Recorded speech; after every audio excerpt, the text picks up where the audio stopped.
My name is Elias Thorne. I'm 63 years old, and I've spent 42 of those years working on the water. For 23 of them, more than half my life, I believed something was watching me from beneath the surface. Not hunting, not threatening, just observing. I'm a third-generation fisherman. My grandfather taught me to read weather in the color of dawn. My father taught me to identify every species that breaks the surface in the North Atlantic. I've logged over 15,000 days at sea. I know what a seal looks like at 200 meters. I know how dolphins move through swells. I know the difference between driftwood and living things, between shadow and substance, between what the ocean shows you and what your mind invents when you've been alone too long. What I'm about to describe doesn't fit any of those categories. This wasn't a single encounter I've spent decades trying to rationalize. It was a pattern that repeated across different vessels, different fishing grounds, different decades of my life. The same presence, the same distance, the same sense that something in the water had taken an interest in me specifically. And that interest never wavered, never escalated, never resolved into anything I could photograph or prove or explain to the people who know me as the least fanciful man on the dock. The watching stopped 3 years ago. I still don't know why it started, why it continued, or why it ended. But I know it happened. And I know that after 42 years on the water, the ocean showed me something I wasn't supposed to see. This is what I saw. This is why I believe it was real. This is why it mattered. I was born in Fraserburgh, on the northeast coast of Scotland, in 1961. My grandfather worked the herring boats before the collapse. My father moved to whitefish, cod, haddock, hake, and ran a 30-meter trawler until the quotas made it impossible to keep crew. I went to sea at 16 because it was 1977 and there were no other jobs, and because every male in my family had done it, and because I couldn't imagine living anywhere, the ocean wasn't the first thing I heard when I woke up. By the time I was 25, I'd worked on 6 different vessels, from small inshore boats to factory trawlers that stayed out for weeks. By 30, I was running my own boat, a 22-meter steel-hulled trawler I bought on credit that took me 7 years to pay off.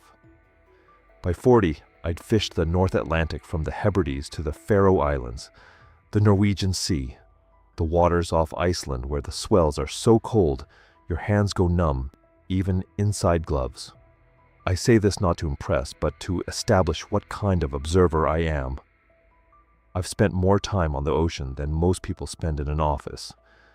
I know its rhythms the way you know the layout of your own house in the dark. I can tell you what species of bird means a storm is 6 hours out. I can tell you the difference between a minke whale surfacing and a basking shark from the shape of the dorsal disturbance alone. I've seen seals playing with jellyfish. I've seen orcas hunt in coordinated patterns. I've seen bioluminescent plankton turn the night water green. I've seen things most people only encounter in aquarium tanks or nature documentaries. And I've seen them in their true context, in open water, behaving as they actually behave. My wife, Margaret, will tell you I'm not given to exaggeration. My crew, when I still had crew, would tell you the same. I don't drink at sea. I don't use medications that affect perception. I don't believe in sea monsters or ghosts or UFOs. I believe in what I can see, what I can verify, what holds up under scrutiny. For 30 years at sea, nothing I saw ever challenged that framework. Every strange shape resolved into something known. Every unexpected movement turned out to have a rational explanation. Seals look remarkably human from certain angles. I've known that since childhood. Driftwood can seem animate in rough water. Exhaustion and isolation can make you see things that aren't there, and I've learned to recognize the signs of that in myself. But in 1994, 11 years into running my own boat, something entered my field of vision. That didn't resolve. It didn't clarify into a seal or a dolphin or a trick of light. It didn't disappear and leave me wondering if I'd seen anything at all. It stayed at the edge of perception, distant enough to deny certainty, consistent enough to rule out hallucination. And then it came back. Not the next day, not even that season. But it came back. Different location. Same wrongness. Same sense that I was being studied by something that understood I'd noticed it, and that this noticing was somehow part of whatever was happening. I'm aware how that sounds. I'm aware that as soon as I say something was watching me, I've crossed into territory where people stop listening with the same attention. But I'm 63 years old. I've lived. Through the collapse of the fishing industry I was raised to serve. I've buried my father and watched my children move to cities because there's no future in the trade I gave my life to. I don't need anyone to believe me. I'm not selling anything. I'm not writing a book or starting a podcast or trying to get on television. I'm simply stating what happened. The ocean that I know better than I know my own town, the ocean that has been the central fact of my existence since before I could walk, showed me something I can't explain. And for 23 years, it kept showing me. April 1994. I was 32 years old. Solo run, 40 nautical miles northeast of the Orkney Islands, fishing for mackerel in waters I'd worked 100 times before. Moderate swell, clear sky. Dawn light, just beginning to turn the water from black to gray. I saw it during the final haul of the morning watch, just before 6 a.m. I was at the stern, monitoring the net winch, watching the surface for the telltale boil that indicates the net is coming up properly. The hydraulics were loud, that constant grinding roar that makes conversation impossible. I was tired. I'd been up since 2 a.m., but I wasn't impaired. I wasn't half asleep. I was doing what I'd done thousands of times before, watching the water with the particular attention you develop after years of needing to spot problems before they become disasters. Movement in my peripheral vision, left side, maybe 150 meters out. That's the first thing I remember clearly. The distance. Not right next to the boat where perspective can deceive you, but far enough out that whatever it was had size. I turned my head. The movement stopped. Just the rolling surface. Gray water. Nothing. I went back to the winch. The net was coming up clean. Then I saw it again. Same location. Same distance. But this time I kept my head still and just shifted my eyes. Something was surfacing. Not breaching. Surfacing. The way a seal surfaces. Smooth and controlled. But the shape was wrong. Too vertical. What seals come up at an angle, heads first, bodies following in a curve. This was upright. The proportion was wrong too. Too much above the waterline. And there was hair. I'm certain of that detail because it's the one that made me turn fully to stare. Hair doesn't move on water the way fur does. Fur slicks down, follows the curve of the animal's head, stays compact. This spread, fanned out on the surface in a way that only human hair does, dark against the gray water, too long to be a seal's whiskers, too clearly separate strands to be seaweed. The shape stayed up for maybe 3 seconds. Then it went under. Not diving, just sinking back down, the way you'd lower yourself into a bath. Smooth, controlled, deliberate. I stood at the stern with the winch screaming and watched the spot where it had been. The water showed nothing. No ripples that didn't belong to the swell. No further movement. Just empty ocean. I shut down the winch, walked to the wheelhouse, grabbed the binoculars, scanned the area for 10 minutes. Nothing. I went back to the hull, got the net aboard, started sorting the catch. And the entire time, I kept glancing over my left shoulder at the empty water. Here's what I told myself. I'd seen a seal. The light was low. I was tired. Seals have been mistaken for mermaids since humans first went to sea. Their faces can look remarkably human. Their bodies can seem upright in the water if they're fishing vertically. The hair was seaweed that happened to be floating near the seal. Or I'd seen two things at once and my brain had merged them into a single image. All of that was plausible. All of it was more rational than the alternative. But I've seen thousands of seals. I know what they look like at 150 meters in dawn light. I know how they surface. I know their proportions and their behavior and the specific way fur moves on water. This wasn't that. I didn't tell anyone, not Margaret, not the crew when I brought the boat back to harbor, not the other fishermen who would have laughed it off or told the story up and down the dock. I wrote it in my log. Unusual sighting, 0600, northeast of Orkney, possibly seal. And I filed it away as one of those experiences that happens at sea. Strange but not significant. Worth noting, but not worth dwelling on. I didn't think about it much after the first few days. It became one of those odd memories you occasionally recall, but don't assign meaning to. That lasted 11 months. Then I saw it again. The second time, I told myself it was coincidence. June 1987. Different boat. I'd moved from the Mary Catherine to a larger trawler, the Steadfast, working different waters entirely. We were 40 nautical miles northeast of the Shetlands, hauling nets in the early morning before the wind picked up. I'd come on deck around 5, the sky that particular shade of gray that exists nowhere but at sea, when the world hasn't decided yet whether it's night or day. I felt it before I saw anything, that same sensation from 3 years prior, like pressure against the back of my skull, the feeling of being the subject rather than the observer. I turned toward the port side, scanning the water. The sea was choppy but not rough, covered in small whitecaps. And there, perhaps 130 meters out, I saw the surface break in a way that didn't match the surrounding water. Too smooth, too deliberate.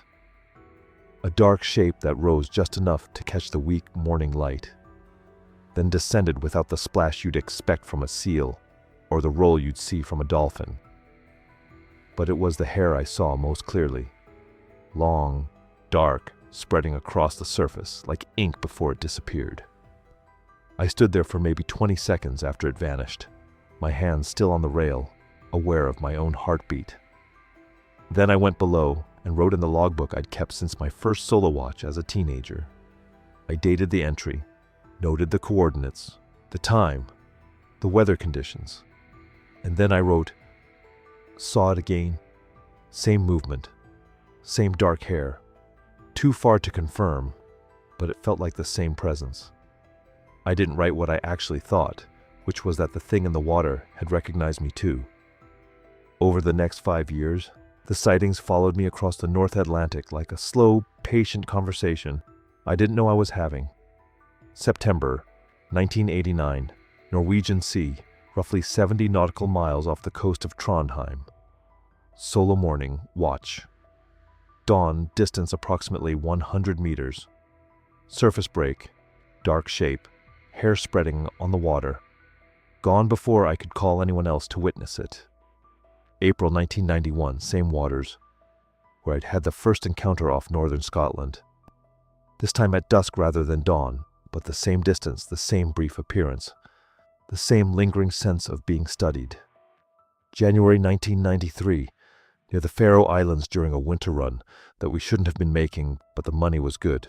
Rough seas, overcast sky, visibility poor. I almost missed it. Just a glimpse between wave troughs, but enough to recognize the pattern. The hair, the fluidity of movement, the wrongness of it.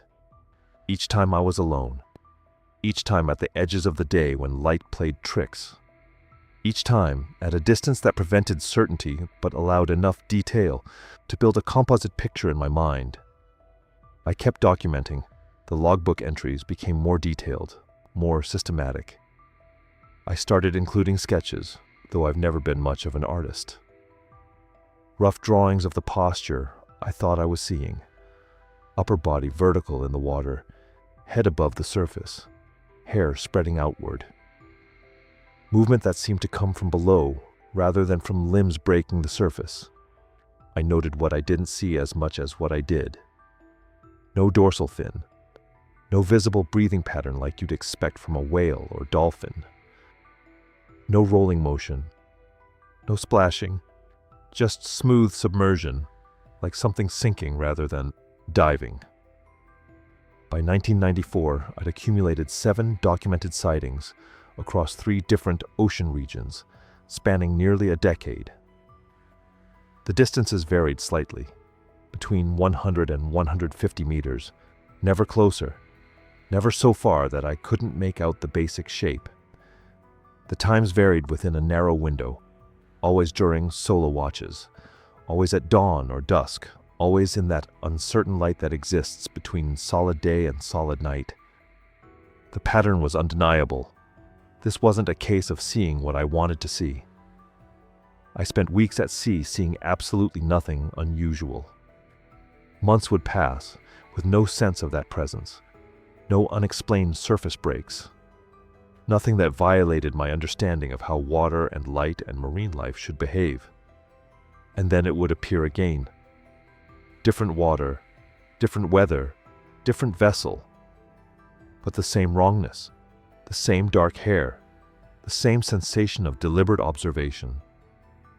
I started anticipating the encounters, not consciously at first, but I'd catch myself scanning the water during morning and evening watches more carefully than necessary, looking for that specific pattern of movement, that particular quality of surface break, that feeling of being seen. Some mornings I'd come on deck and know somehow that nothing unusual would happen. The ocean felt empty in the normal way, full of fish and birds and weather, but absent of whatever this presence was. Other mornings I'd step out and feel the difference immediately, a tension in the air, a waiting quality to the water, and within an hour, sometimes less, I'd see it again, the same distance, the same brief appearance, the same impossible hair spreading on the surface before it disappeared. I told no one. My wife knew I kept detailed logs, all the experienced fishermen did, but I didn't share these particular entries. My crew noticed nothing unusual about my behavior as far as I could tell. I did my job, ran my watches, maintained the vessel, brought in the catches that kept us profitable. But privately, I was documenting something that defied every rational explanation I could construct. I knew marine mammals. I'd worked these waters for 15 years by that point. I'd seen seals and dolphins and orcas and minke whales. I'd seen strange weather effects and unusual water conditions and floating debris that looked, at first glance, like something it wasn't. This was different. This was consistent across variables that should have produced randomness. Different boats, different waters, different years, but the same presence, the same characteristics, the same sense that whatever I was seeing, it was seeing me back. And more than that, it was choosing to be seen. The encounters never felt accidental. They felt presented, as if the thing in the water was deliberately surfacing at a distance and duration calculated to be noticed, but not examined. Close enough to register as real, far enough to prevent confirmation, brief enough to maintain mystery, consistent enough to establish pattern. By the time I logged my 8th sighting in October 1995, North Atlantic, approximately halfway between Iceland and Scotland, dawn watch, 120 meters distance, dark hair visible for perhaps 10 seconds before submersion, I had stopped trying to convince myself I was seeing seals, or misinterpreting dolphins, or succumbing to some psychological effect of isolation.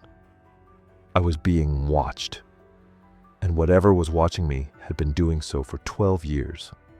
By 1996, I had accumulated enough sightings to construct something like a profile. Not a complete picture. I'd never been close enough for that, and I suspected I never would be, but a collection of observed characteristics, documented across 11 separate encounters over 13 years, that formed a consistent pattern. The kind of pattern that, in any other context, would constitute reliable data. The thing I was seeing surfaced vertically. That detail remained constant across every sighting. Not the horizontal roll of a dolphin breaking for air, not the arched dive of a seal, not the slow surfacing of a whale's back. This was a rising motion, as if something beneath the water was standing up. The posture suggested a body oriented upright in the water column, head and upper torso visible above the surface, though never for long enough to make out facial features or fine details. The shape was humanoid in the broadest sense. A head, a neck, shoulders that suggested arms, though I never saw them clearly above the waterline. What I saw most clearly, always, was the hair. Long and dark, black or very dark brown, impossible to distinguish at that distance and in that light. But the movement of it was unmistakable. It spread on the surface when the figure was visible, floating outward in a way that hair does in water. Not matted seal fur, not the sleek coat of a marine mammal, but individual strands that separated and moved independently. When the figure descended, the hair was the last thing to disappear, trailing across the surface for a second or two before following the rest beneath. The submerging motion was smooth. No splash, no disturbance beyond the natural displacement of water when something sinks into it. Just a quiet descent, as if whatever I was seeing simply allowed itself to drop below the surface rather than actively diving. Distance remained consistent, between 100 and 150 meters, never closer than that. I charted this detail carefully in my log, noting the positions where I'd been standing and making estimates based on landmarks or other vessels when available. The thing maintained a specific range from me, as if there was a boundary it had decided not to cross. Timing followed a pattern too. Dawn or dusk, always. That liminal light when the sun is below the horizon, but the sky hasn't gone fully dark, or when morning is just beginning, but true daylight hasn't arrived. Never in full sun, never in complete darkness, only in that uncertain space between, and always during solo watches. The 11 documented sightings had all occurred when I was alone on deck. There were times I had crew nearby, in the wheelhouse or below deck, but never anyone standing beside me when the presence appeared. It was as if it waited for isolation before surfacing. The emotional evolution was harder to document than the physical observations. The first sighting had been disorienting. Pure confusion, mixed with that primal response to seeing something that doesn't fit. The second had been unsettling, carrying the weight of confirmation that the first hadn't been a hallucination or misidentification, but by the fifth or sixth encounter, something shifted. The fear I'd initially felt, that low-grade alarm at confronting the unexplainable, began to fade, not because I'd found an explanation, but because the presence never acted in a threatening way. It never approached, never attempted contact beyond the fact of its visibility. It simply appeared, remained visible for anywhere from 5 to 30 seconds, then descended. It was observing. That became increasingly clear. Not hunting, not curious in the way dolphins are curious about boats, poking at rudders and riding bow waves. This was observation of a different quality, patient, intentional, almost scientific. I started anticipating the encounters with something closer to expectation than dread. On morning watches, I'd find myself scanning the water, not with anxiety, but with a strange kind of readiness. Some part of me had accepted that this was happening, that whatever this presence was, it had become a fixture of my life at sea. There were times I'd go months without seeing it. Entire seasons would pass with nothing unusual, and I'd begin to wonder if the encounters had ended. Then I'd be at the rail during dawn watch, perhaps thinking about something completely mundane, the fuel consumption rate or a problem with the winch, and I'd feel that familiar sensation, that pressure behind my eyes, that awareness of being seen. And I'd look out, and there it would be. Same distance, same posture, same dark hair spreading on the water, same quiet descent after a few seconds of visibility. By the late 1990s, I developed something like recognition, not of specific features, which remained too distant and too brief to identify clearly, but of the presence itself, the way you might recognize a person from their posture or movement pattern before you can see their face. I knew when it was out there before I saw it. I knew the quality of attention it brought with it. This should have been more frightening than it was. The fact that I was being tracked across thousands of miles of ocean by something I couldn't identify or explain should have driven me off the water entirely. But it didn't. Perhaps because the encounters felt neutral rather than hostile. Perhaps because, after 13 years of this pattern, the presence had become familiar in a way that defied rationality. I thought about it constantly when I wasn't at sea. Turned the observations over in my mind, looking for details I'd missed or patterns I hadn't noticed. I sketched what I'd seen in margins of newspapers, on the backs of receipts, trying to capture the posture and the movement, even though I had no artistic skill. I told no one. My wife knew I was preoccupied with something, but I couldn't find words to explain what I was experiencing without sounding delusional. How do you tell someone you're being watched by something in the ocean? That for over a decade, something has been surfacing at a specific distance to observe you, then disappearing before you can confirm what it is. The closest I came to disclosure was once, in 1998, when a younger crew member mentioned seeing something strange off the bow during his watch. He described a dark shape in the water that didn't move like a seal. I asked him questions. Time of day, distance, specific characteristics. But his account was too vague, too uncertain. It might have been the same presence, or it might have been nothing. I didn't share my own experiences. I just thanked him for reporting it and logged it privately, separately from my personal documentation. By the turn of the millennium, I had 17 documented sightings. 17 times over 18 years that this presence had surfaced at dawn or dusk, maintained its distance, displayed the same characteristics, and descended after a brief period of visibility. 17 times something in the ocean had chosen to be seen by me, and only me, before disappearing back into water that covered most of the planet and hid everything beneath its surface. I stopped asking myself what it was. That question led nowhere. Instead, I asked why it kept appearing.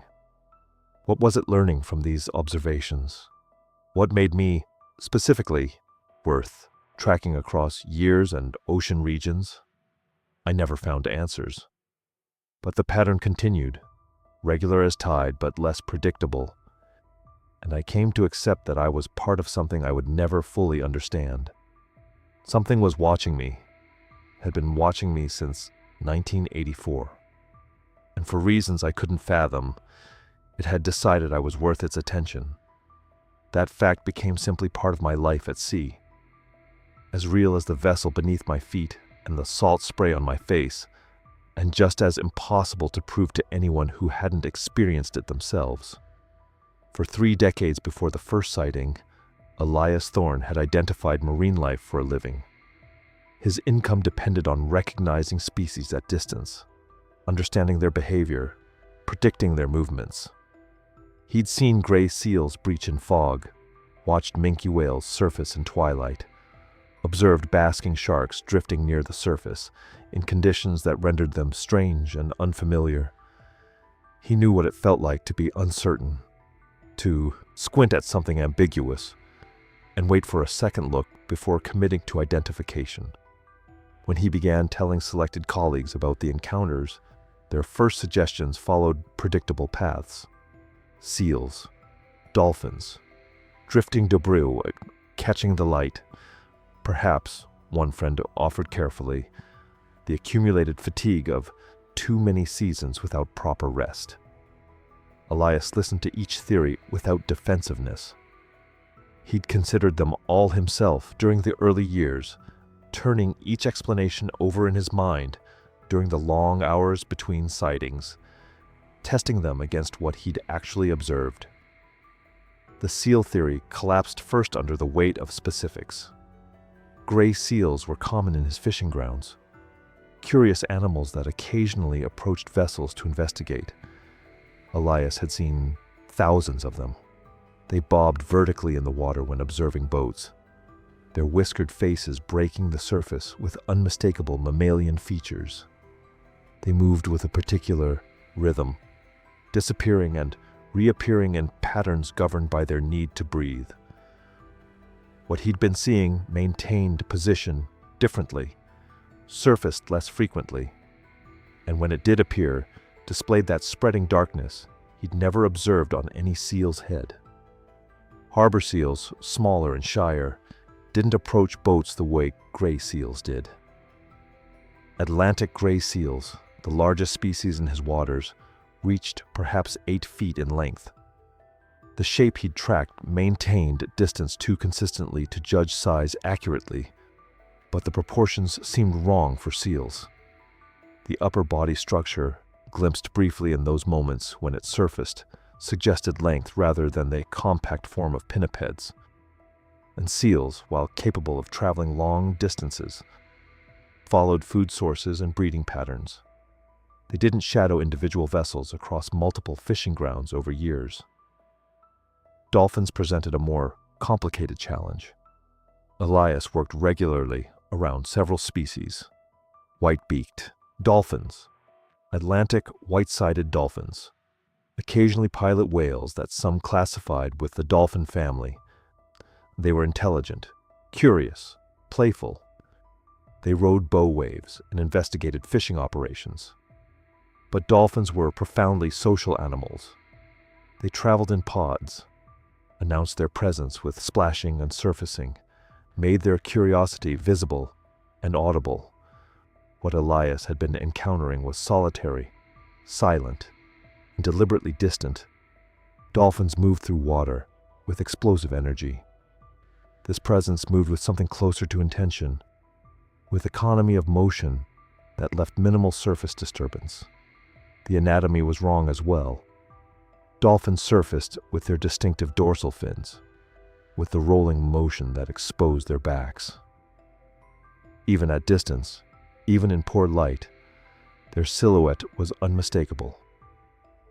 What broke the surface near Elias's vessel showed no dorsal fin, no rolling back.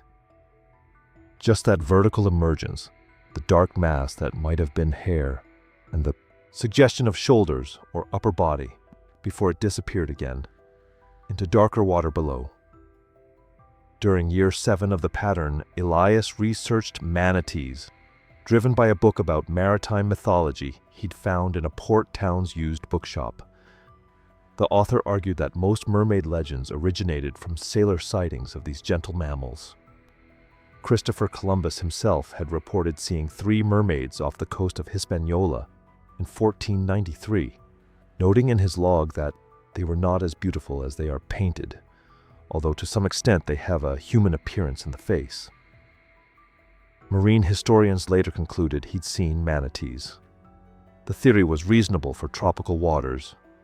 Manatees, when surfacing, could present an almost humanoid silhouette to an observer expecting to see something human-shaped.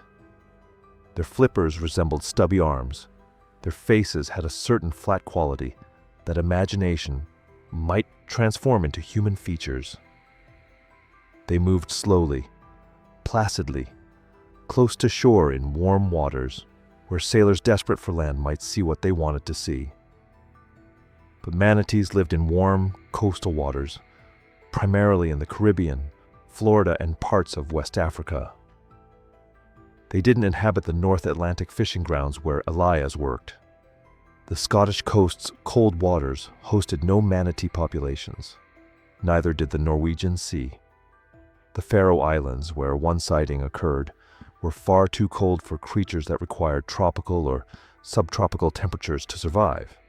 The biology didn't support the theory, and Elias, who'd seen manatees during a winter spent working on boats in Florida during his 20s, knew the difference between a slow-moving aquatic mammal and what he'd been tracking. Dugongs, manatees' close relatives, inhabited only Indo-Pacific waters. The geography eliminated them entirely. The Steller's sea cow, the cold-water cousin of manatees and dugongs, might have explained the sightings in northern waters, but the species had been hunted to extinction by 1768, more than 2 centuries before Elias was born. And even if a relict population had somehow survived undetected, sea cows were massive animals, reaching nearly 30 feet in length and 8 tons in weight. They fed in shallow coastal kelp forests, moving in groups, visible and unmistakable. Nothing about their known behavior matched the solitary, deep-water, distance-maintaining pattern of what Elias had observed. Large fish presented their own category of possibility. Basking sharks, which fed at the surface with their enormous mouths agape, had startled more than one sailor into reporting something unusual.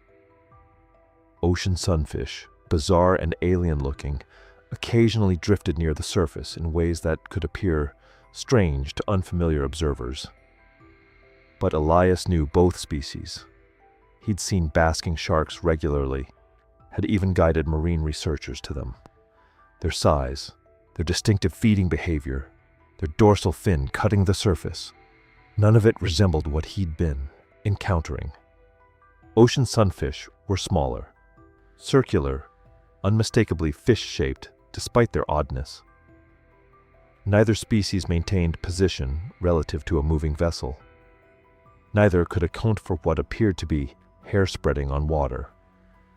Each conventional explanation failed at the intersection of Elias's expertise and the pattern's specifics. He wasn't a weakened sailor startled by his first seal. He wasn't a passenger on a cruise ship misinterpreting a dolphin glimpsed from a distant deck. He was a professional mariner with decades of experience identifying species in difficult conditions, and what he'd been seeing resisted every familiar category his knowledge provided. The ocean manufactures illusions as reliably as it generates waves. Elias knew this from 3 decades of watching familiar landmarks transform into impossible shapes, watching distant boats appear to float above the horizon, watching the light play games with depth and distance.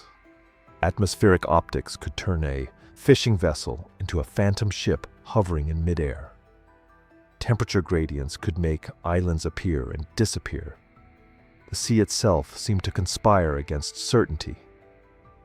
Fata Morgana, the superior mirage that haunted mariners for centuries, occurred when layers of air at different temperatures bent light in complex ways. The phenomenon could make distant objects appear stretched vertically, distorted into towers or walls or shapes that bore no resemblance to their actual forms. It could invert images, stack them, transform them. Arctic explorers had reported entire mountain ranges on the horizon that vanished when approached. Sailors had seen elaborate cities shimmering above empty ocean. The effect was named for Morgan Le Fay, the sorceress from Arthurian legend, because it seemed like magic. The conditions that produced Fata Morgana were common in the waters Elias fished. Cold water beneath warmer air created the temperature inversions necessary for the effect. Dawn and dusk, when he reported most of his sightings, were prime times for atmospheric distortion. A seal surfacing at considerable distance might be stretched, magnified, transformed by the air itself into something taller, more vertical, more humanoid. The mirage could even explain the apparent hair, a seal's wet head, distorted and elongated, spreading across the visual field in ways that violated normal proportions. Dr. Andrew Young, an astronomer who'd spent years studying atmospheric optics, documented cases where Fata Morgana made boats appear to float 20 meters above the water, where distant rocks became towering pillars, where ordinary objects became extraordinary. In a 2008 paper, he noted that the phenomenon could create multiple distorted images of a single object stacked vertically, and that observers often struggled to reconcile what they were seeing with their knowledge of what should be possible. But Fata Morgana had limitations. The effect required specific atmospheric conditions. It occurred with distant objects, typically several kilometers away, not the 100 to 150 meters where Elias estimated his sightings. It distorted objects vertically, but didn't fundamentally alter their basic structure. And it created unstable images, wavering and shifting, not the relatively consistent appearance Elias described across multiple encounters. A mirage might explain one sighting, perhaps even several. It struggled to explain a pattern spanning 20 years. Extended isolation at sea affected perception in documented ways. Maritime psychologists had studied the phenomenon for decades, particularly in solo sailors and submariners. The combination of sensory deprivation, fatigue, and the unchanging environment could produce vivid hallucinations. Single-handed sailors reported conversations with people who weren't there, heard voices, saw figures moving aboard their vessels. Joshua Slocum, the first person to sail solo around the world, reported that the ghost of Columbus's pilot appeared to him during a storm in 1895, took the helm, and steered the boat to safety.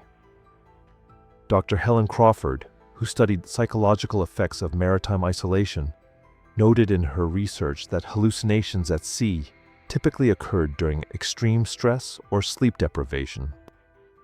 The brain, understimulated by the monotonous environment and struggling with exhaustion, generated its own stimuli. The visions felt absolutely real. Experiencers often insisted they'd been awake and alert. But the hallucinations were internal, products of neurological processes rather than external phenomena. Elias's sightings, however, didn't fit the typical pattern of isolation-induced hallucinations. Those usually occurred during solo voyages, during the most extreme periods of fatigue, and involved figures or presences on the vessel itself, not distant shapes in the water. Elias was rarely alone on his boats. He worked with crews, maintained regular sleep schedules, operated under normal, working conditions rather than extreme endurance situations. The encounters happened during routine watches, not during storms or crises. And they maintained remarkable consistency across different vessels, different crew compositions, different years. Hypnagogia, the transitional state between wakefulness and sleep, could produce extraordinarily vivid hallucinations. People experiencing hypnagogic visions reported seeing figures, hearing voices, feeling presences, all with the clarity of waking perception. The phenomenon occurred most commonly at the edge of sleep, when consciousness wavered between states. For someone working long hours on a boat, fighting fatigue during early morning or late evening watches, hypnagogic hallucinations were a genuine possibility.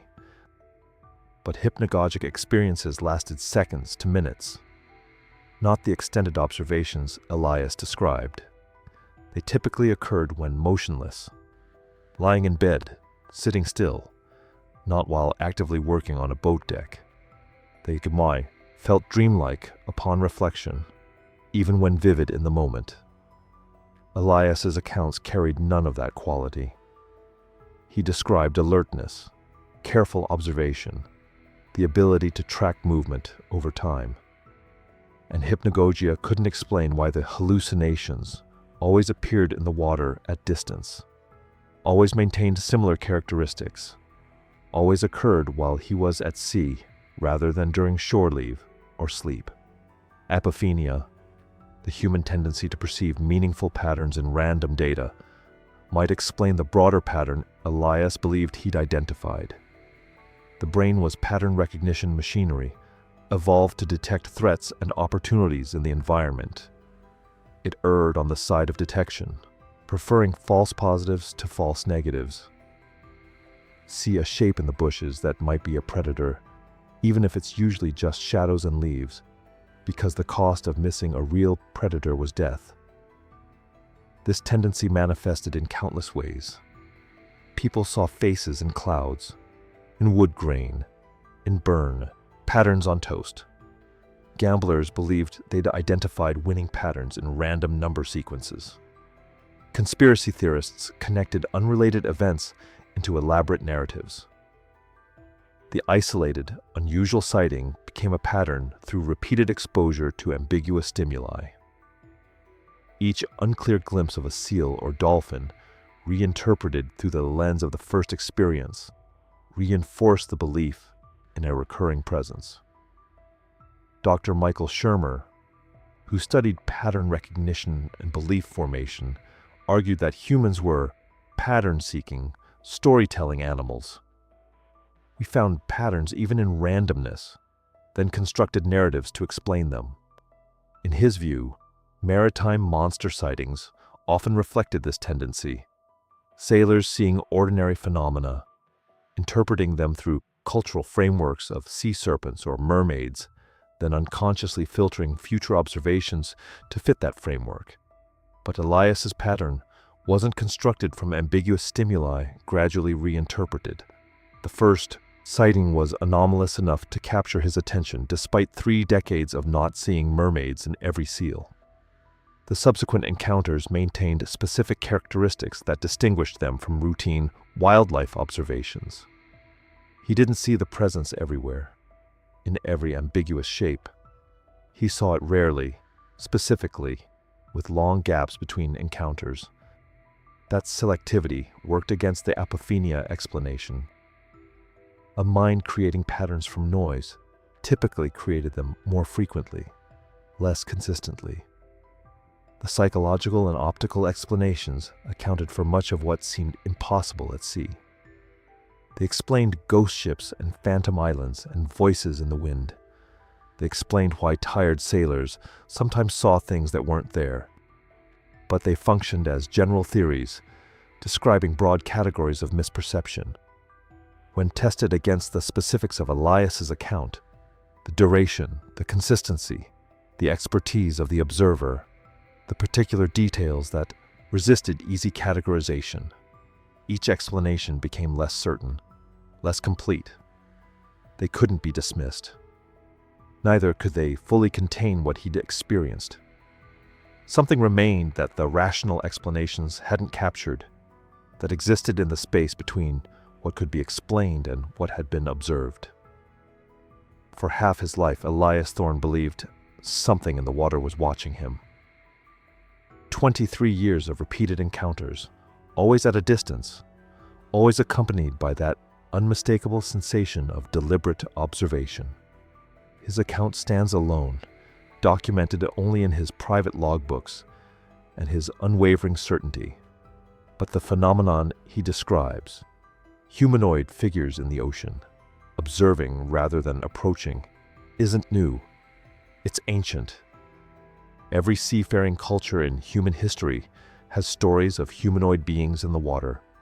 Not metaphors, not abstract symbols, specific accounts of creatures that share our shape but belong to the sea.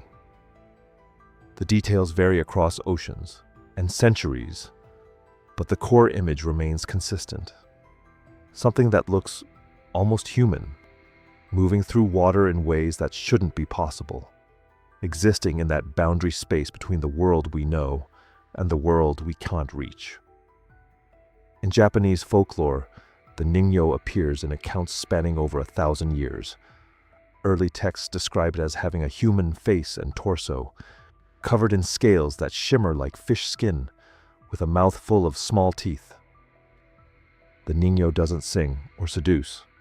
It watches from a distance. And fishermen who encounter it report the same unsettling awareness Elias describes. the certainty that something intelligent is studying them. Some legends claim that seeing a niño brings storms or misfortune, but others suggest it's simply a marker of deep water, a creature that surfaces only where the ocean floor drops away into unknowable depths. Off the coast of Scotland and throughout the North Atlantic, the Selkie takes a different form. These beings supposedly live as seals in the water, but can shed their skins to walk on land in human form. The mythology centers on transformation and the boundary between worlds, but beneath the romantic narratives of stolen sealskins and doomed marriages, there's a persistent thread of actual sightings. Records from Scottish fishing villages, dating back centuries, contain accounts of seals that behaved unlike any known pinniped, surfacing to observe boats with what witnesses described as human-like curiosity, maintaining eye contact, moving with deliberate intelligence rather than animal instinct. In West African and Caribbean traditions, Mami Wata represents another iteration of the same impossible thing. Descriptions vary, but the core elements remain. A being with human features from the waist up, moving through water with supernatural grace, associated with deep rivers and ocean waters. Mami Wata doesn't attack. The entity observes, sometimes bestows fortune or misfortune, and exists as a reminder that humans don't own the water the way we own the land. Accounts from coastal communities describe encounters where fishermen spot a figure in the water that vanishes when approached, leaving only ripples that spread too slowly. Disturbed water that settles in patterns that don't match wind or current. The Mediterranean gave us the sirens, creatures whose mythology has been so thoroughly romanticized that the original accounts are often overlooked. In early Greek texts, sirens weren't seductive singers, luring sailors to their deaths through irresistible song. They were described as beings who possessed dangerous knowledge, who could see what sailors couldn't, who represented the ocean's refusal to be fully known or controlled. The later embellishments about beauty and song came centuries after the first accounts, which focused instead on the unsettling experience of encountering something in the water that looked back with intelligence. The details differ. The cultural interpretations vary, but the pattern holds across thousands of miles and thousands of years. Humanoid figures in the water, observing rather than attacking, maintaining distance, appearing primarily to those who spend significant time at sea. These aren't stories about monsters. They're accounts of something that watches. Elias never claimed to have seen a mermaid in the traditional sense. No fishtail, no obvious fusion of human and aquatic anatomy. But his description of a humanoid presence that surfaces briefly, displays dark hair spreading unnaturally on water, and maintains deliberate distance while tracking his movements across multiple ocean regions, echoes the core elements that appear in these myths. The difference is context. Ancient accounts were woven into religious belief and cultural tradition. Elias's account exists in isolation, documented in logbooks, stripped of cultural framework, presented as simple observation. That isolation makes his story both more credible and more disturbing. He's not repeating folklore. He's not influenced by regional mythology or childhood stories. He's a third-generation fisherman reporting a pattern of encounters that happens to align with accounts that predate written history. Either he's independently experiencing the same phenomenon that inspired these global myths, or he's unconsciously replicating them. Both possibilities raise questions that resist easy answers. The persistence of these stories across cultures that had no contact with each other suggests something more than pure imagination. When societies separated by oceans and centuries independently develop similar accounts of humanoid sea beings, two explanations emerge. Either there's something in human psychology that consistently generates these specific images when we spend time on the water, Or these accounts reflect actual encounters with something real that we've never successfully documented? Modern science dismisses the myths as exactly that. Myths born from misidentification, optical illusion, and the human tendency to impose familiar patterns onto unfamiliar stimuli. But dismissal requires certainty about what exists in the ocean, and that certainty doesn't exist. For 23 years, Elias carried this with him, not as a burden he resented, but as a reality he could not share. He continued fishing. He maintained his reputation. He raised his family. And he never spoke about the presence in the water that had marked half his life. He describes the experience now not as terrifying, but as profoundly isolating. Not because he felt alone at sea, but because he carried knowledge that had no place in ordinary conversation. How do you tell your crew that something has been watching you for decades? How do you explain to your wife that the ocean knows you in a way no human does? The psychological weight wasn't fear. It was the quiet awareness that his relationship with the sea had become singular. He had been chosen for observation by something that existed outside human understanding, and that choice had set him apart in ways he could never articulate. 3 years ago, the encounter stopped. He doesn't know why.